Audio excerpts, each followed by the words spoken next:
Nah, gue di situ ditemuin sama yang namanya ladang ganja. Ladang ganja. Nah, itu ya kurang lebih ya hektaran lah kalau nggak salah tuh. Saking luasnya itu. Dan di situ gue dikasih kesempatan sama mereka, lu mau make kayak gimana juga terserah. Bebas. Bebas pokoknya.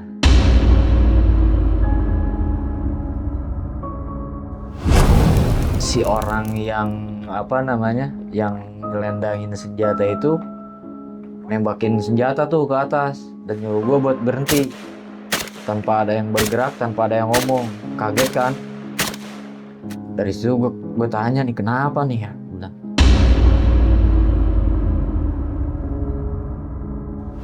kalau di Sumatera memang masih ada kayak semacam orang-orang primitif ya, orang-orang kerdil kayak gitu yang Oh, yang memang, disebut orang bunian itu kali ya? nah bisa jadi dan katanya itu si kakinya itu ke belakang, tapi larinya jauh lebih kenceng daripada motor.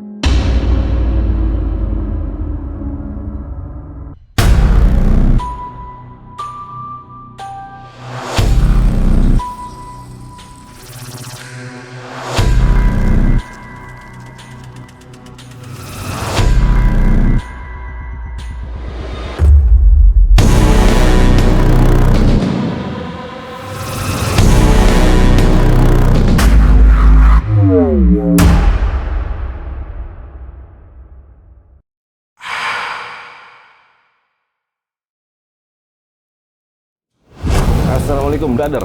Ketemu lagi di channel Jajah Malam. Gua lagi kedatangan seorang tamu. Ini kawan lama gua ya. Beliau adalah salah seorang penyuplai barang-barang outdoor bermerek. Ya, gua kenal dia tuh sekitar tahun 2018-an dulu saat gua mau beli tas osprey yang murah. Orang ini punya banyak banget pengalaman. Beliau sudah melalang buana ke beberapa pulau di Indonesia dan dari gunung ke gunung. Lu kalau ngeliat tampangnya, lu udah pasti tahu ini anak gunung. Langsung aja gua perkenalkan dengan Bang Kiting. Apa kabar, brother? Alhamdulillah. Sehat? Alhamdulillah, alhamdulillah. Bang Kiting. Gimana Bang Kiting? Sekarang tinggal di mana, Bang? Sekarang tinggal di Bogor, Di standby di Bogor, Bogor ya. Tepatnya di Ciamas. Ciamas. Masih bisnis barang-barang outdoor. Masih jalan.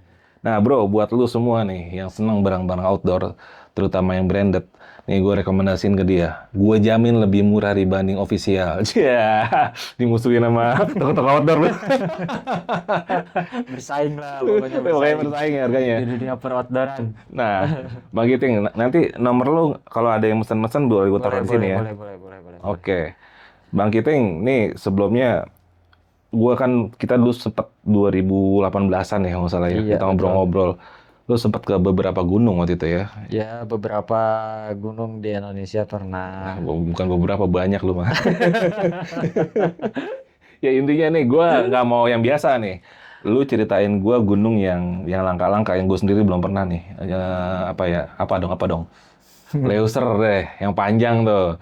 Wah, Leuser tuh Aceh, maksudnya Aceh Iya, nih ya. masuknya di Aceh dia. Lu ada pernah ke sana kan waktu itu kalau nggak salah ya? Kurang lebih berapa tahun yang lalu lah. 2016.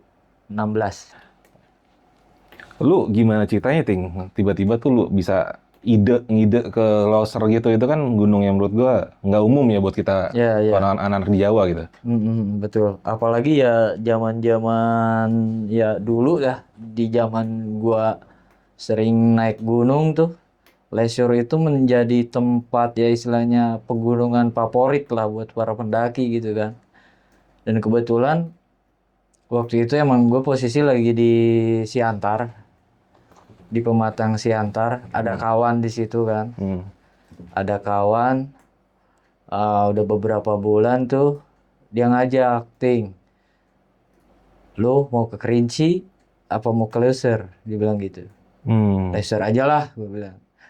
Yang menurut gue memang ya apalah, suatu tantangan gitu loh. Dan kesempatan yang Menarik gitu jarang-jarang. kan, iya. Dan memang jarang-jarang orang Iya, buat nawarin gitu bener. kan. Akhirnya berangkat.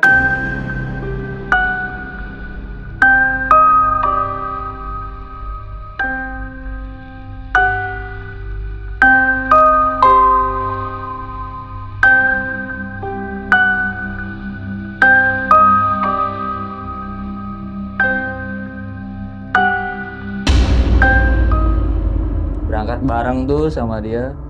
Sampai gue dikenalin sama ya waktu itu gue ngelihatnya ya mungkin dia emang porter di situ gitu loh. Dikenalin sama orang situ dan ada salah satu temennya juga yang memang ikut di pendakian itu. Nah, setelah packing apa persiapan segala macem, begitu jalan yang jadi pertanyaan gue tuh, gue ngelihat salah satu temennya dari segi basic sih nggak terlihat seperti kayak orang mau naik gunung gitu loh. Kayak gimana sih layaknya orang mau ke ladang gitu kan, pakai sepatu boot apa. Tapi yang jadi heran kenapa dia harus nyelendangin senjata gitu kan. Oh, dia bawa senjata? Gue tanda tanya dong, siapa ini orang, gue bilang. Gue mikir positif aja ya, mungkin memang penduduk sini yang memang udah tahu lingkungan trek di sini kayak gimana gitu kan, dengan hewan buasnya atau apa segala macam. Gue mikir ke situ aja. Padahal dalam hati gue takut, anjing ke tengah gunung gue dibunuh lagi, kagak balik lagi. Gue udah mikir ke situ aja sepanjang jalan tuh. Nah, setelah prepare persiapan segala macam di situ, yang gue perhatiin packing di sini kenapa sampai dipisah-pisah satu kantong gitu loh. Yang gue lihat ada beberapa makanan yang memang expirednya lumayan lama gitu kan, tapi memang sengaja dikantongin gitu kayak orang mau bagi-bagi berkat gitu loh. Oh, udah sepaket-sepaket gitu. Iya begitu. Kok kayak gini gitu kan. Kalau gue kayak sebagai pendatang ya gue ngikutin alurnya aja udahlah gitu kan. Daripada gue banyak tanya ntar dikira bawel apa gimana gitu kan. Yang penting gue ikutin aja udah. Dan ternyata setelah perjalanan, hari pertama perjalanan ketemu pos. Nah dari situ si bungkus-bungkus logistik yang memang udah dipisah itu mereka timbun tuh. Awalnya ya gue mikirnya apa ya, ya mungkin buat memang buat stok si guide apa gimana gitu kan, karena memang awal mula ke situ gitu tanpa First timer tahu lu di situ. apa prosedurnya kayak gitu kayak gimana gitu kan. Gue tanpa banyak tanya juga, yang penting ya gue ngikutin aja alurnya udah. Hari pertama begitu, hari kedua juga sama, hari ketiganya gue penasaran. Gue tanya langsung sama yang nimbunnya tuh, "Bang, ini buat apa ya? Kok kenapa ditimbun? Terus kita makan hari kedepannya kayak gimana?" Dia bilang gitu kan. Terus dia jawab, "Ini buat persiapan. Jadi jangan sampai saat kita habis muncak nanti, logistik kita habis duluan. Jadi seolah-olah makanan yang memang usia expirednya lebih lama itu disimpan di jalur atau di pos gitu kan, yang memang sekira-kiranya aman dilalui hewan buas atau babi hutan lah segala macam gitu kan." Mereka timbun tuh, dan seenggaknya itu mengurangi beban apa yang gua bawa ke puncak nanti. Betul banget. Nah setelah 5 hari perjalanan dengan metode sama juga penimbunan kayak gitu, nah gue di situ ditemuin sama yang namanya ladang ganja. Ladang ganja. Nah, itu ya kurang lebih ya hektaran lah kalau nggak salah tuh, saking luasnya itu. Dan di situ gue dikasih kesempatan sama mereka, lu mau make kayak gimana juga terserah. Bebas pokoknya. Oke. Wah, udah kayak di film-film loh cuy. Pokoknya nggak bakalan nemu lah. Itu sorry, gue tanya, itu setinggi-tinggi apa pohon ganjanya? Ya kurang lebih 2,5 sampai 3 meter ada. Batangnya udah gede dong. Banget. Ya istilahnya kalau singkong itu udah siap panen lah. Pada waktu itu. Udah pada berbunga tuh. Kita mau ngapain di situ terserah. Oh gitu. Mau ngegeleng, mau ngelinting kayak, mau istilahnya mau dimakan mentah kayak, terserah, bodo amat. Merdeka pokoknya ya. Dengan satu catatan, nggak boleh diekspos ke media sosial dan nggak boleh dibawa pulang. Oh aturannya. Aturannya seperti itu. Ya kita nikmatin. hari itu kita puas-puasin di situ semua. Asli. Gokil, itu bener begitu ya? Iya. Dan itu sorry, ini mungkin bukan jalur yang biasa pendaki lewat atau memang alternatif atau apa Keting? Menurut gua sih ya itu udah jalur umum deh kayaknya. Jalur utama malah ya? Jalur utama. Oke. Wah, gokil. Dan itu udah biasa aja yang bawa tuh, yang bawa senjata tuh yang ngasih tahu lu peraturannya gitu.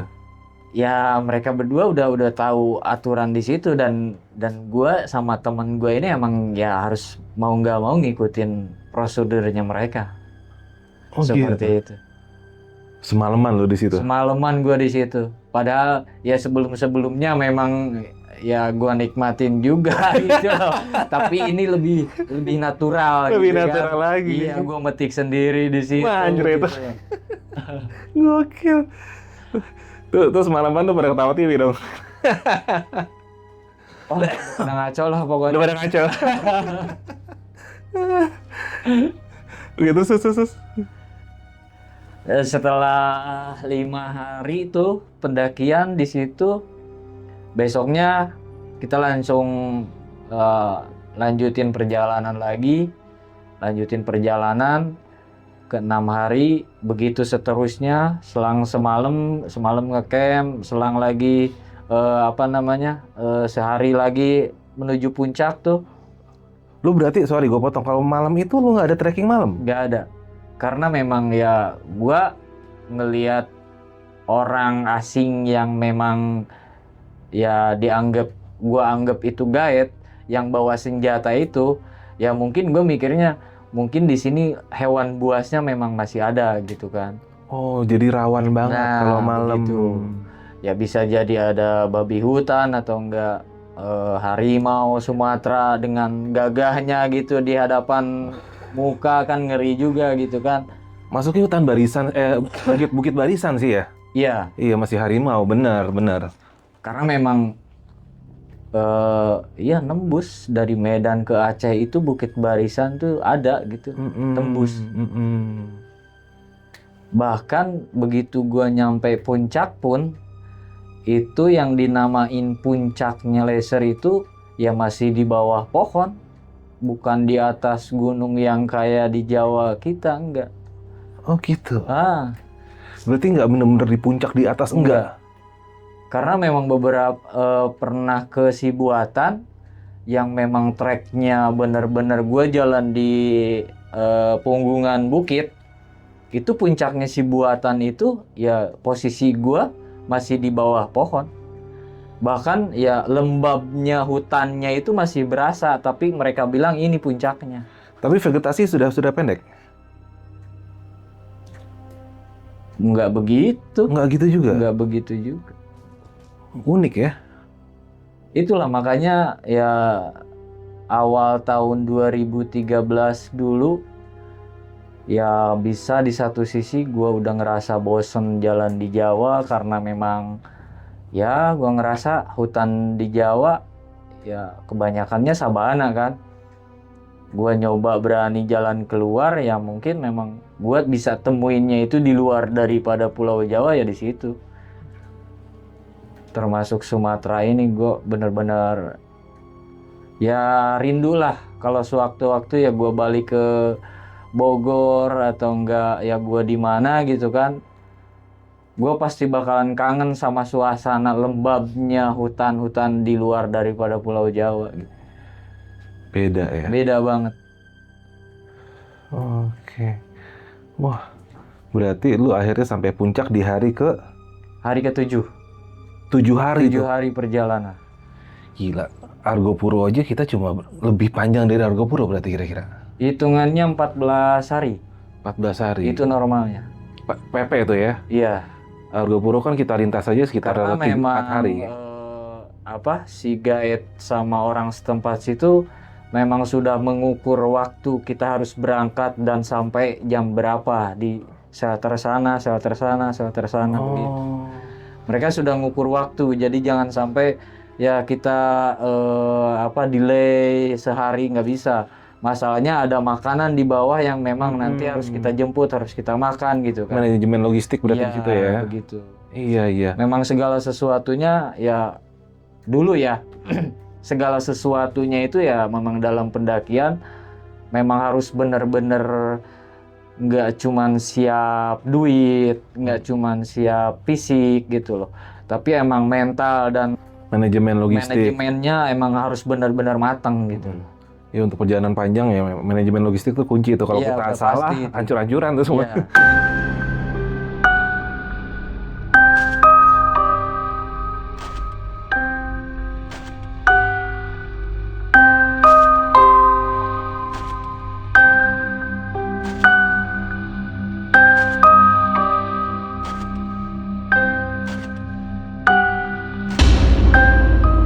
Nah, setelah 2 hari perjalanan turun tuh dari puncak, tiba-tiba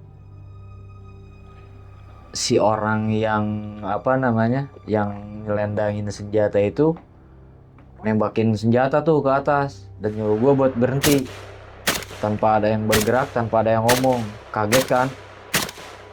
Dari situ gue tanya nih, kenapa nih ya? Gue bilang, nggak taunya pas begitu gue tanya dan ternyata memang ada mungkin 15 meteran lah dari gue tuh, ternyata memang yang gue lihat tuh ada harimau. Nah dari situ gue mulai ngeh tuh, oh mungkin ini yang jadi pertanyaan selama perjalanan gue, kenapa selama pendakian dia harus bawa senjata gitu. Ternyata memang buat melindungi ya gue sebagai pengunjung ke situ gitulah kasarnya. Dan itu harimau itu 15 meter dari dekat. Iya. Dia nembak ke atas gitu. Betul. Dan dia lari. Iya. Ya sekedar buat nakut-nakutin mungkin ya. Iya. Oh gitu. Berarti emang luar biasa, alamnya tuh masih ini banget ya, masih belantara asli ya. Bener-bener ya gue belum nemuin. Kalau di Jawa ini ya selama gue jalan di Jawa, mondar-mandir Jawa Tengah, Jawa Timur, gue belum nemuin yang memang hutan tuh bener-bener kayak hutan di Avatar sih, kayak gimana sih Avatar? Hutan lumutnya Argopuro ya juga masih kalah. Hutan bau-bau lumutnya tuh emang bener-bener masuk jiwa gitu loh.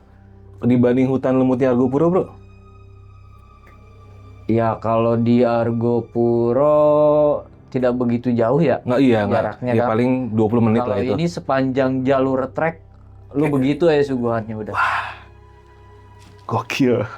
Ya pokoknya ya selama perjalanan sebelum awal tahun 2013 gua di Jawa, yang gua rasain itu ya di luar daripada Jawa ya itu. Hutannya ini benar-benar utuh gitu loh. Kalau istilahnya kalau zaman sekarang tuh perawan tuh ya masih perawan lah gitu kan. Benar-benar nggak ada pembangunan ini itulah, nggak ada. Nggak ada warung-warung di Jawa. Nggak ada warung-warung pinggir jalan. Oh gila. Gokil. Itu berarti gila. Seru banget ya Loser ya. Ya itu pengalaman pribadi ya. Pengalaman pribadi buat diri gua gitu kan.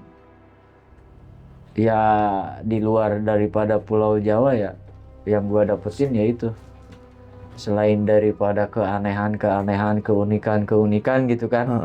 Ya di sisi lain ya bagusnya lagi ya Indonesia masih ada yang ngejaga, yang ngerawat benar-benar hutannya itu gitu, dilindungi gitu loh. Ya mungkin salah satu faktornya ya itu, pelindungnya adalah hewan itu sendiri. Jadi orang tuh nggak sembarangan ya kan. Terus akhirnya lanjut lagi ke perjalanan lu nih. Tadi lu kan masih baru. Abis ketemu harimau itu gimana tuh? Dan selama perjalanan ya lewat lagi dong ladang ganja tuh.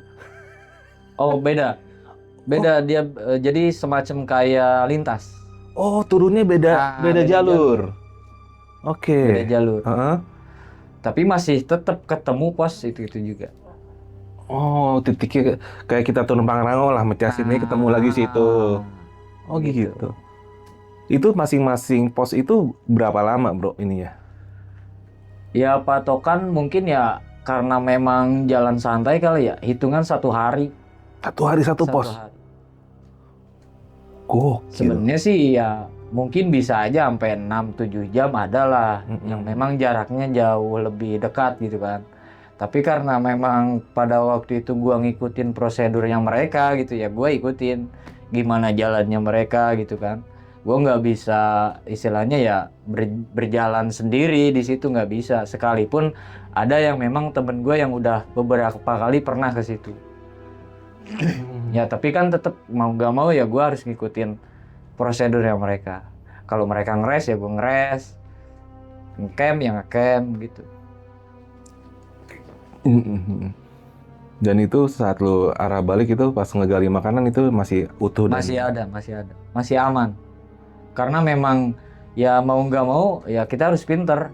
Kita harus pinter nyari titik lokasi yang memang jarang dilalui hewan buas, termasuk babi hutan ya. terutama babi hutan itu karena dia bisa gali. Ya, karena memang ya dia nunduk terus kan ke bawah, pasti tahu ada makanan di bawah. Dia nunduk soalnya dia malu sama bapaknya babi. Canda bro. Oh gitu. Dan itu Makanya sempat yang gua dengar cerita sih sempat kejadian dulu ada pendaki satu rombongan yang memang nyimpen makanannya itu digantung. Nah, Dan akhirnya begitu turun ada memang beberapa pos yang udah nggak ada, diacak-acak sama monyet. Monyet, iya. Entah tahu monyet, entah kera, entah lutung itu nggak ada yang tahu gitu. Yang pasti memang makanannya hilang.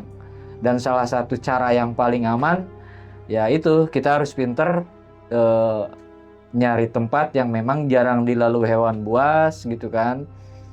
Ya sepinter-pinternya kita nyari tempat aman lah gitu buat ya seenggaknya ya modal kita turun nanti buat nyampe bawah. Sistemnya kayak begitu.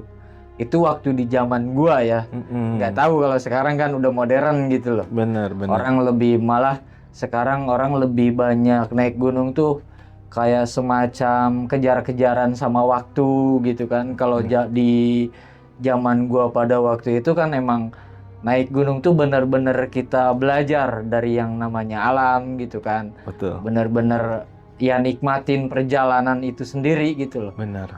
Di gunung ini kayak gimana, gunung itu kayak gimana gitu kan. Lain sama zaman-zaman sekarang lah. Mentalitasnya udah beda.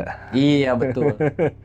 Dan itu biasa makanan apa aja sih bro yang itu lu bawa yang buat bisa tahan berapa hari gitu apa aja sih? Ya paling nggak jauh kayak semacam kayak mie instan, biskuit kayak begitulah. Ikan Itu asin kan enak ya dong. lumayan expirednya yang lumayan lama gitu kan. Ya mau nggak mau ya kita harus simpan. Ya daripada kita nanti survival di atas kan belum tentu nemu makanan kan nggak mungkin.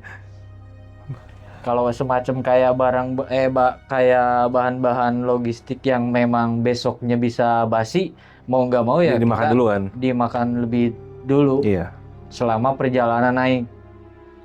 Kecuali memang yang memang awet gitu loh. Kita simpen, baiknya kita simpen ya, buat perjalanan kita turun nanti.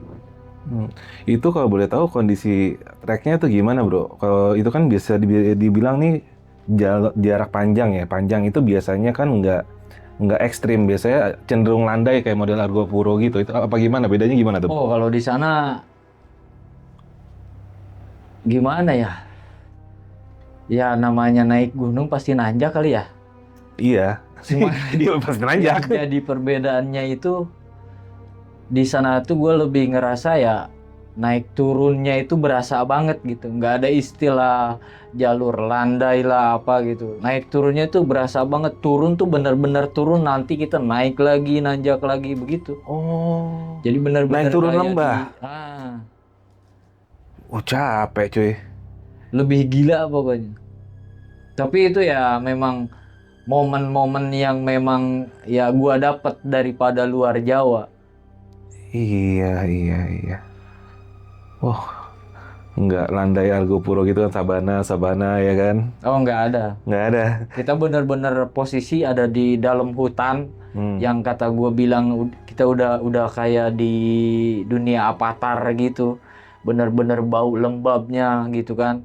kayak gimana, udah gitu apa namanya, naik turunnya berasa banget gitu. Tanjakannya itu ya kurang lebih 15 derajat lah ada, saking berdirinya gitu. Dan gue ketemu dagu bisa tuh. Bisa. Kayaknya buat latihan diet juga bisa tuh. Tapi sih memang kalau kayak gitu bukan gunung pemula tuh ya. Kalau buat pemula sih bukan rekomendasian ya. Tapi ya biasanya yang memang tahu Gunung Leser itu yang orang-orang terdahulu lah. Orang-orang lebih paham di jalur, di pemetaan gitu kan. Biasanya kalau pemula ya paling hanya ya sekedar nyari sensasi aja kan gitu kan. Gimana caranya dia bisa dipoto di atas awan atau segala macam, nggak peduli sama treknya gitu loh. Kalau ini enggak lah, nggak buat direkomendasikan buat pemula. Iya ya, bukan yang buat sosokan gaya-gayaan nangis Nah, loh di sana. kecuali kalau memang ya untuk apa namanya, yang mencari suasana baru boleh lah jadi rekomendasian antara Leser sama Mekongga. Gitu. Ya, kalau di Mekongga itu Mekongga itu lokasinya ada di Sulawesi Tenggara. Lokasinya. Dan itu yang bikin jadi menarik. Ya sebenarnya hutannya sih ya sama aja gitu kan. Yang bikin menarik itu kalau di Mekongga itu kita lewatin 4 sungai nyebrang. Oke. 4 sungainya kita seberangin. Sungai beneran sungai. Sungai gede. Kalau kita kan di sini hanya sebatas Enggak, kayak mata ini air sungai. lewat. Sungai bener. Sungai bener. Telanjang kita. Gitu. Pikul keril. Anjir, keren banget. Dan Di Mekongga berapa meter tuh lebar sungainya? lumayan luas. 2 kali Ciliwung. Wah, gokil. Iya. Ciliwung aja sekitar 50-an kan? Hampir 100 meteran. Ada kurang lebih. Dan itu berapa? Posisinya di hutan. Di hutan? Bukan di kampung. Iya. Tapi sih pasti jernih ya. Ada yang jernih, bahkan ada yang keempat sungainya itu yang paling atas hitam warna airnya. Kenapa? Malah sampai dinamain apa namanya, Sungai Coca-Cola. Oh gitu? Iya. Penyebabnya dia hitam kenapa tuh, Ting? Ya bisa jadi dari tekstur tanah, kalau saking lembabnya kan, pernah lihat di gunung kan air apa kayak semacam kubangan butek gitu hitam kan. Ya bisa jadi saking gedenya air itu. Buset. Dan itu lu akhirnya turun itu bener-bener 14 hari. Dari Glaser ya 14 hari. 14 hari. 14 hari. 14 hari itu sudah kembali ke perkampungan di Aceh. Dan di zaman itu di sana ada simaksi kalau apa gimana saat itu? Masalah bayaran sih gue nggak tahu ya. Gue nggak tahu menau. Masalahnya waktu itu kan posisi gue diajak. Gue yang ditawarin, lu mau ke Kerinci apa mau ke Leser gitu kan. Ya mungkin pada waktu itu dia berani nawarin kayak gitu karena memang posisi gue memang ya sendiri di situ gitu kan, sebatang kara di secret itu gitu kan. Udah gitu gue udah bantu beberapa buka wahana di wilayah mereka yang sampai akhirnya ya sukses sampai sekarang gitu kan, bisa jadi objek wisata dan ada pemasukan juga buat mereka. Yang mungkin kawan gue ini ngasih bonus buat gue. Pada waktu itu gue ditawarin buat naik gunung dan kebetulan memang ya dia juga mau berangkat dan ada kenalan juga di wilayah Leser situ. Berarti lu stay di sana lama itu ya berarti ya? Berapa lama sih? Kurang lebih 1 tahun. Setahunan? Kurang lebihnya 1 tahun. Lu bikin wahana apa waktu itu situ? Ada beberapa flying fox yang gue buka sama arung jeram. Arung jeram Yang pertama di Bahbolon. Itu posisinya di bawah asrama TNI Angkatan Darat kalau nggak salah itu startnya tuh, dan finishnya ada di tengah perkotaan kota Siantar. Itu gimana lu cara ngebukanya buat bikin gitu tuh gimana? Itu proses lama itu sampai ada perizinan, ada ya istilahnya apa ya, plus minus lah. Plus minusnya karena memang yang dilalui sama sungai itu penduduk-penduduk setempat orang situ, jadi ada yang memang jadi tempat pembuangan apa namanya, kamar mandi gitu loh. Oh, gitu. Bahkan pas begitu gua lewat ada yang berak, ada yang nyuci kan kayak gitu. Oh gitu. Ya, makanya plus minus lah di situ sampai akhirnya udah diresmiin. Terus yang di bawah Kuo masih di wilayah Siantar juga, dan itu memang ya butuh proses lama juga dan panjang lah. Ya alhamdulillah sih sekarang udah benar-benar jalan gitu. Sorry, berarti itu kalau lu ngebuka kayak gitu itu berarti arung jeram kan? Ya, Artinya lu ngebersihin jalur dong. mau nggak mau ya kita harus bersihin dari mulai apa namanya, kayu yang melintang, sampah yang berserakan. Jadi ya seolah-olah kayak relawan gimana sih, Iya. tanpa ada yang ngegaji gitu loh. Dan itu lu berarti lu bawa chainsaw buat motong kayu-kayu. Otomatis serba pekarang, apa namanya, serba perkakas dibawa. Ada yang bawa golok, ada yang bawa parang, kapak segala dibawa turun ke air. Oh gitu. Nah itu ntar lu kasih itu gua itunya ya kalau ada videonya itu tempat itunya apa? Boleh. Ya, biar gue biar bisa ngebayangin nih, gue yang nonton juga bisa ngebayangin nih kayak gimana tempatnya. Dan itu berapa lama Ting perjalanan arung jeramnya itu dari start sampai finish tuh berapa lama? Waktu pembersihan lumayan lama ya. Masalahnya ya kendala ya karena memang atasnya apa namanya, perkampungan. Ya kendala dari kayu lah, sampah lah gitu kan. Jadi otomatis begitu kita turun, selang beberapa menit ketemu kayu melintang, kita bersihin, kita ikat, kita seret ke bawah, kayak gimana gitu kan. Ya lumayan lama sih. Waktu pembersihan kita turun start mulai jam 11 turun. Ketemu daratan lagi itu kurang lebih jam 3 sore. Panjang ya? Dan daratannya kalau nggak salah dulu sebagai tempat penggalian pasir. Itu finishnya di situ. Itu selama arung jeram itu dari start sampai finish berapa jam? Kalau sekarang sih bisa normal bisa sampai 3 jam lah, bisa lah. Tapi ya kadang-kadang ya tergantung dari klien. Kadang-kadang mereka minta buat ngeres apa gitu kan, santai-santai, foto-foto, kadang pada mandi karena memang banyak air terjun juga ke sana sini gitu kan. Bahkan dulu sampai sempat dijulukin jalur 1000 waterfall karena memang sepanjang jalur ya kanan kiri air terjun gitu. Entah itu dari air apa namanya, aliran air, atau memang pembuangan juga dari penduduk-penduduk di situ.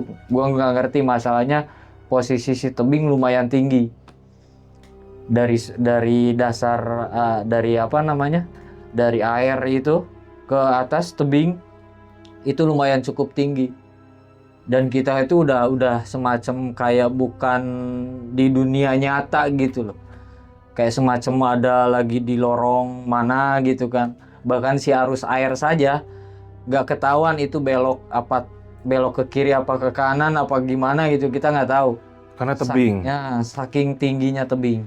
Oke. Dan arusnya itu bisa dibilang dibanding di sini agak lumayan kencang di sana ya? Kalau dari segi arus sih banding lah. Sebanding sama lah. Kedalamannya? Kedalamannya lumayan, sampai ada beberapa yang memang gua sendiri aja hanyut. Oh gitu? Iya. Wah, gokil juga sih. Nah ini bro, ini pengalamannya Kiting nih gokil ya menurut gue ya. Dia tuh datang sana bisa dibilang modal nekat nih ya. Modal nekat. Modal nekat, bisa sampai ngebantuin orang sana dan punya pengalaman-pengalaman yang mungkin gue sendiri juga belum pernah ngebayangin sih. Gue belum pernah ke Leuser dan ternyata memang masih Bukit Barisan itu masih terjaga banget ya keasriannya. Salah satu parameternya adalah yaitu si harimau loreng tadi itu masih ada, dan mungkin juga orang sana tuh ya bagi mereka senjata tuh bukan buat apa-apa, mungkin buat ini ya, buat apa? Ya, buat Jaga memang diri, menjaga diri. ngejaga lu sebagai tamu Iya. ya. Oke, dan masalah yang tadi tuh itu gila ya, masih ada yang namanya di seputaran Aceh sih ya, yang namanya ladang-ladang seperti itu emang masih ada ya. Masih ada. Cuman sepertinya ya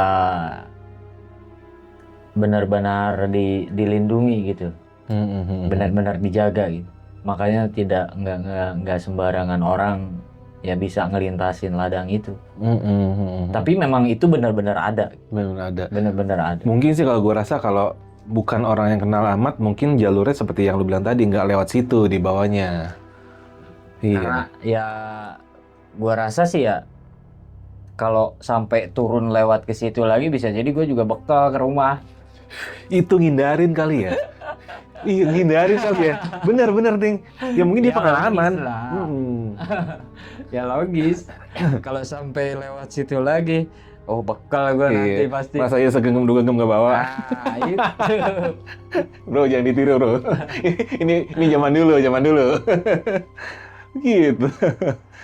Iya sih, bener juga. Wah.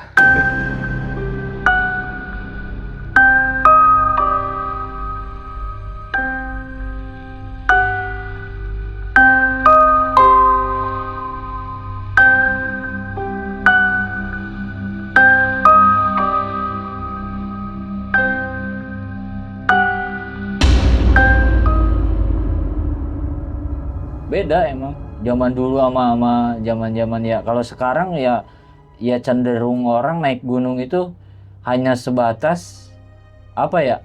Hanya mengisi waktu liburannya aja. Jadi sekalipun dia punya istilahnya apa? Ya bukan jatuhnya kalau kayak gitu bukan basic ya. Kalau basic kan itu emang bawaan diri kan.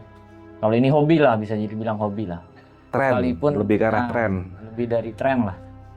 Sekalipun dia emang udah kebiasaan naik gunung, ya karena memang padatnya rutinitas sehari-hari dia kerja, jadi cuman mengisi waktu liburnya aja. Gimana nih dalam waktu 3 hari gue bisa naik gunung sini, gitu kan. Jadi dipersingkat. Yang gue perhatiin ya, kayak semacam orang mau ke Rinjani. Kalau dulu lebih banyak yang gue lihat tuh lebih banyak orang naik kereta, sambung kapal api, kapal pelni. Backpacker lah, backpacker. Iya, backpacker bener-bener berasa backpacker. Iya. Hitungan 1 minggu buat ke Rinjani itu bener-beneran ya istilahnya udah kayak gembel gitu loh. Kalau sekarang kan sejam 2 jam bisa nyampe di Bali gitu kan. Besok lusa balik lagi udah nyampe gitu loh. Nah, lu pengalaman lu nih Ting, kalau yang kemarin di Loser itu nggak pernah nemuin hal yang aneh di sana? Kalau selama di Laser sih ya alhamdulillah nggak pernah sih, karena memang ya tujuan gua dari sekian gunung yang pernah gua taikin ya jarang-jarang sih ya. Tapi ada yang beberapa memang waktu selama gua di Sumatera yang pernah gua alamin tuh waktu sama temen gua berdua. Cuman berdua ngecamp berdua. Iya, itu pun bukan bukan gunung berapi ketinggian sekian ribu mdpl, enggak. Dia semacam kayak bukit, tapi memang view-nya udah Danau Toba sama Pulau Samosir itu udah dapat di situ. Bukit apa itu? Ayak Nauli. Ayak Nauli. Ya. Biasanya kalau di sana dipakai buat pendidikan anak-anak Mapala, Sispala kayak gitu, buat camping-camping ceria gitu kan. Tapi ada tempat puncaknya yang memang ya jarang orang di situ, dan rata-rata yang gua dengar itu tempat pelarian ya orang buron. Orang nyabu apa segala macam digerebek, kaburnya ke situ biasanya. Nah, pada waktu itu temen gua tuh ngajak, "Bang, kita jalan." "Mana?" "Camp." "Ah, siap, berangkat." Tuh kan. Cuman berdua. Suasananya dapat banget tuh di situ. Dan memang ya kalau gua pribadi nggak bisa buat ngelihat hal-hal kayak gitu kan. Menjelang malam tuh nggak lama temen gua bakar-bakar kayu. Biasalah buat bikin tanda gitu kan. Bikin tanda bahwa di atas itu ada orang. Bakar-bakar kayu, gue seduh kopi. Kita seduh kopi kan. Begitu gua minum, tiba-tiba selang 15-25 menit lah, pusing tuh. Waduh, kenapa nih? Bro, lu bawa kopi apaan nih? Biasa bang, kopi biasa. Yakin lu biasa? Udah mulai tuh. Wah kagak enak nih perasaan. Gak lama dari situ merinding. Sebelah. Kenapa nih? Anjing. Tapi posisi si api ya tetap gitu nyala gitu kan. Nggak ada ketiup angin apa segala, nggak ada. Cuman yang gue rasain ya memang kayak semacam ada yang lagi mainin gitu loh. Kayak ada yang lagi mainin. Wah udah kagak beres nih. Udah gue tinggal tidur kan. Karena memang ya buat hal-hal kayak gitu gue emang nggak bisa ngelihat gitu loh secara kasat mata gitu. Tapi ngerasain aja. Kalau ngerasain, kalau emang benar-benar ada hadir gitu, deket, ya gue bisa gitu. Apalagi sampai ngedeketin, wah kuat banget itu pasti. Dan ke diri guanya juga beda, rasanya tuh udah lain, udah kayak mau dibawa kemana gitu kan. Begitu bangun pagi, turun dari tempat camp, gua tanya tuh si kawan, bro, lu semalam ngerasain nggak? Kenapa emang bang? Gua habis minum kopi kok pusing ya? Kenapa? Iya bang, semalam kayaknya banyak anak-anak itu datang kan. Anak-anak apa? Wah, gue juga kurang paham sebenarnya. Dan yang gua tahu tuh, kalau di Sumatera memang masih ada kayak semacam orang-orang primitif ya. Orang-orang kerdil kayak gitu ya. Oh, yang disebut orang bunian itu kali ya? Nah, bisa jadi. Dan katanya itu si kakinya itu ke belakang. Tapi larinya jauh lebih kenceng daripada motor. Kalau ketahuan sama manusia. Oke. Kayak gue pernah lihat di YouTube tuh yang dikejar motor trail itu ya?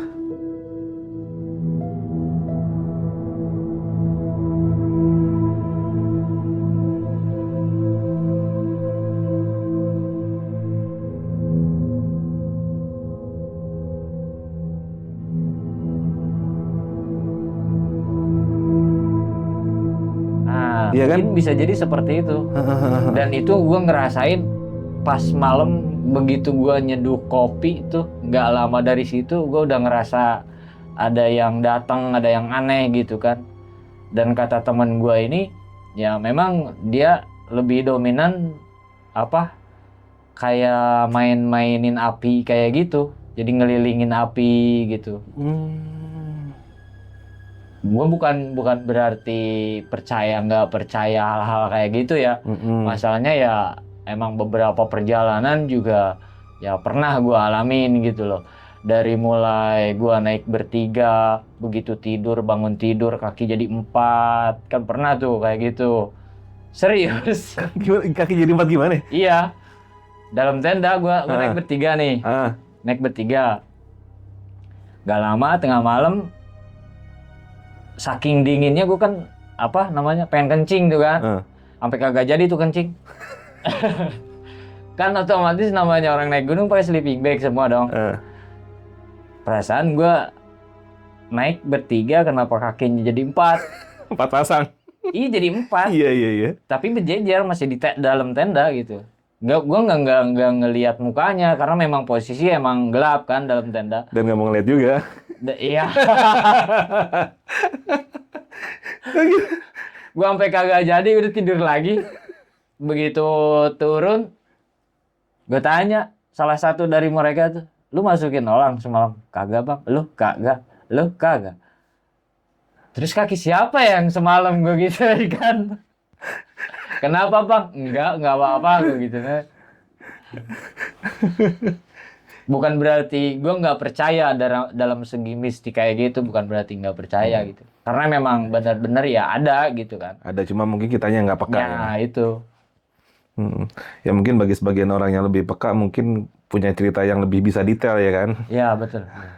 Kalau kayak kita-kita gini kan cuma sekedar ngerasain, ngelihat Kalau juga kalau kadang-kadang. gua kalau gua pribadi memang ya cuman bisa ngerasain ada deket gitu. Tapi Mm-mm.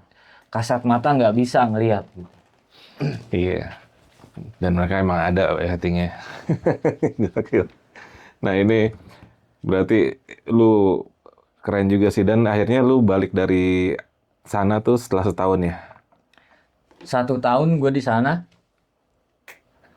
di Sumatera kurang lebih 1 tahun. Hmm. Balik lagi ke Jawa dan dari situ udah mulai ya cari-cari apa namanya ya rencana sih buat ke Papua.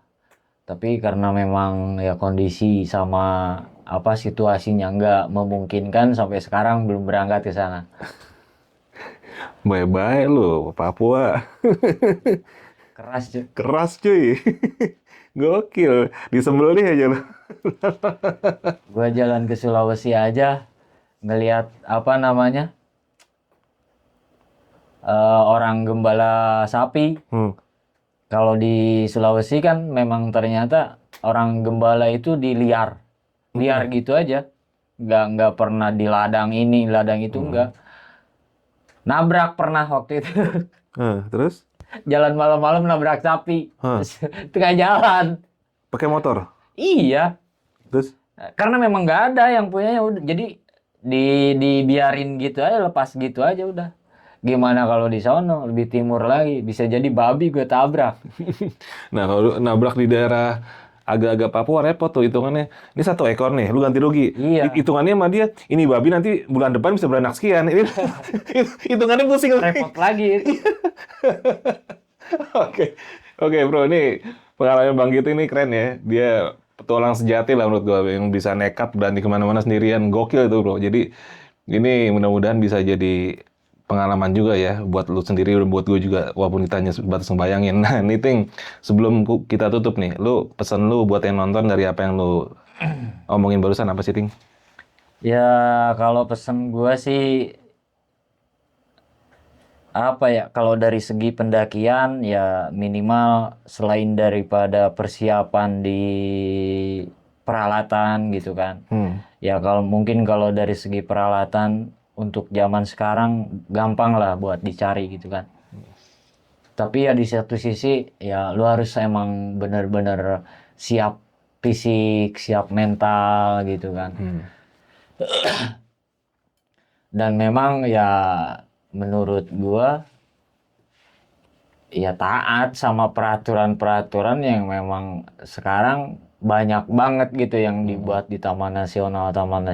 Beda zaman ya yang gua alamin gitu sebelumnya. Ya paling bagi gua ya cuman itu aja sih.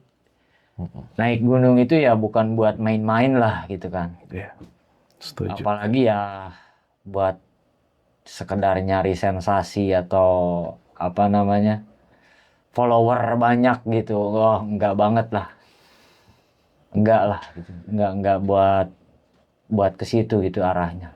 Tapi memang ya bagi pribadi gua sih, orang di mana orang yang suka naik gunung itu emang rata-rata ya memang buat ngejaga gitu. Ngejaga alam gimana caranya ya supaya tetap utuh gitu kan. Jangan sampai ada yang ya merusak, apalagi sampai istilahnya apa namanya ya istilahnya ngurangin rasa rasa rasa hawa gunung itu yang sebelumnya ada lu ilangin gitu loh. Iya, misalnya kayak kan banyak tuh sekarang yang naik gunung tuh pada bawa radio, bawa apa, itu kan udah Nah nggak itu bener. udah ya bagi gue sih penyakit itulah. Mm-mm.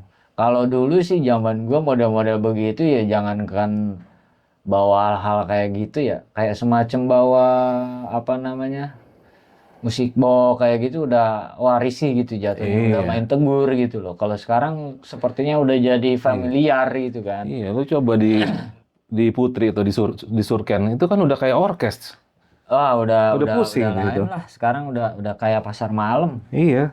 Udah nggak nyaman kitanya gitu. Ya minimal bikin kita senyaman mungkin lah, karena memang ya gunung ya bagi gua pribadi sih ya gunung emang tempat ya buat nyari ketenangan gitu loh, bukan buat pelarian gitu. Orang kan sekarang rata-rata punya problem di rumah entah di kerjaan apa lari ke gunung gitu kan. Hmm. Tapi nyatanya di gunung juga malah bikin masalah gitu loh.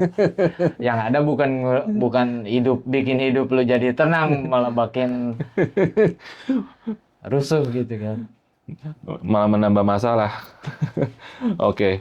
Oke, brother. Nih, cerita Bang Kiting menarik ya. Ternyata memang di gunung banyak hal yang bisa ditemuin, terutama gunung-gunung yang memang belum banyak dijamah oleh para pendaki. Dan di situ Pak biasanya habitat hewan liar tuh masih luar biasa. Dan di sini cerita Bang Kiting ini menambah wawasan kita kalau zaman itu dulu di sana seperti itu. Nggak tahu sekarang, Ting ya. Iya, beda pasti. Pasti beda gitu.